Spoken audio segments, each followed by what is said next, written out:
I come from a straightforward, simple Telugu family. It was extremely educationally oriented. My sister went to BITS, my brother went to IIT, so it was only natural that, me, the third child, had to get into med school. So I became a doctor. I think the real breakthrough was after medical college, where I was introduced to CrossFit by one of my friends. And that day was life changing because I did not realize that a lean, lanky girl, could be that weak. I assumed that if you didn't look overweight, you're fit, but that was completely not true. So that sort of, changed the perspective of physical health for me. And the reason I got into CrossFit and I went back every single day was because I was surprised that I couldn't do something. And I wanted to keep going back and proving that to myself that I can be better. So there was actually a point where I was competing with like 13, 14 boys, and I was the only, fitness enthusiast who was a female in the group. So that's how the drive started. And I think my journey with fitness was extremely competitive. It was extremely therapeutic. It was a complete vent to everything I went through in medical college, and it was a total outlet. And it was really, really liberating. I was coming to Goa often for doing my fitness mental wellness retreats. I basically, in 2019, I curated my first ever retreat. It's called Chitta. Chitta means mindset in Buddhism. And I utilized all the tools that helped me in my healing journey. And created an entire retreat around that, where 8 to 12 people can come stay with me in a different villa every time. It was a 4-day, 3-night retreat where I used different forms of movement and mindfulness to be used as therapy.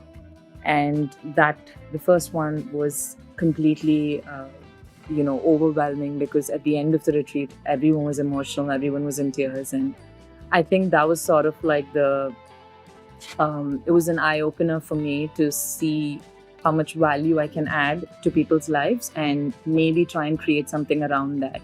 Up until then, I was only, I was a personal trainer back in Hyderabad, and this was a great, I think, a great extension of what I was doing. And it was really lovely to watch all these people have their lives changed in 4 days. So that's what drew me to Goa. I kept coming back for my retreats, and the more I kept coming back, I fell in love with the space, the people, the fact that everyone is pretty much here to pursue their passion and not really to make a lot of money or on those lines. I think people were just here to enjoy life and live it to the fullest. And I think it was extremely liberating to be in a place like Goa on your own, explore, find people, get in touch with people.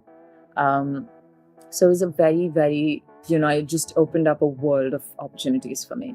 I think 2019 end, I was in Sri Lanka for New Year's, and I happened to come across this Spanish girl who owned a health cafe in Sri Lanka.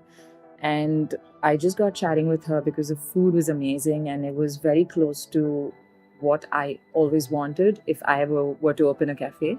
And I'm a big foodie, so I always dreamt of doing something around food. I mean, fitness happened by chance, but food was something I consciously wanted to work towards. And I think this trip to Sri Lanka and meeting her was a sign.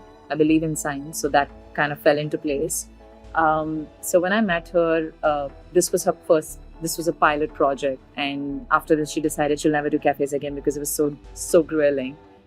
So for about 1.5 years, we both worked virtually.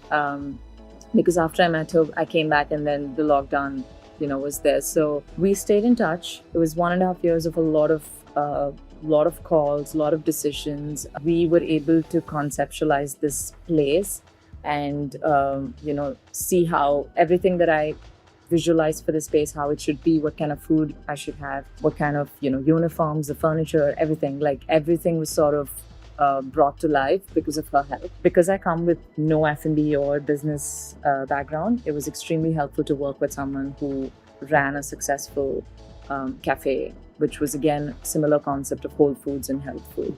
So there were a lot of things that I would say she helped me with regards to, the kind of mistakes you would make as a noob.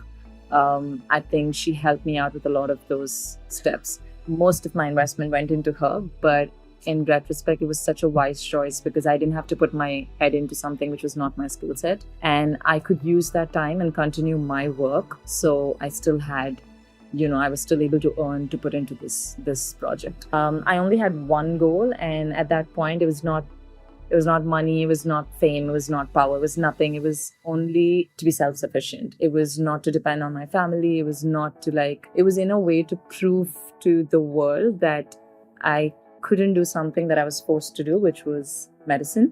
But now that I'm doing something I want to do, and it's very innate that I want to be great at it.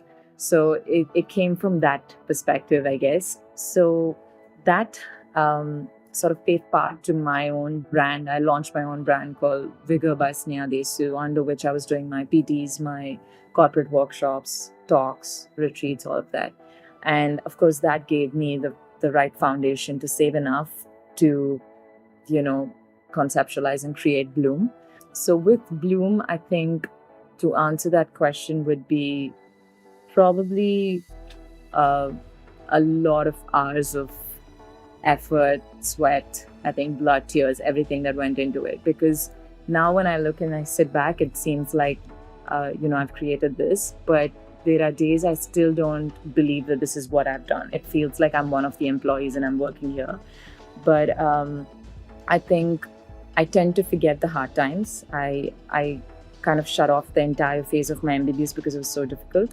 I tend to forget how much work went into this. There were times where the place was under construction.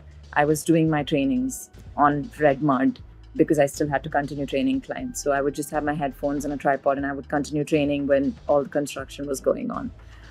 It was something even the staff would literally watch me do. They didn't understand why I was juggling so many things, but I had to do all of that to, today sit here and watch the space and have this kind of time in my hands, I guess.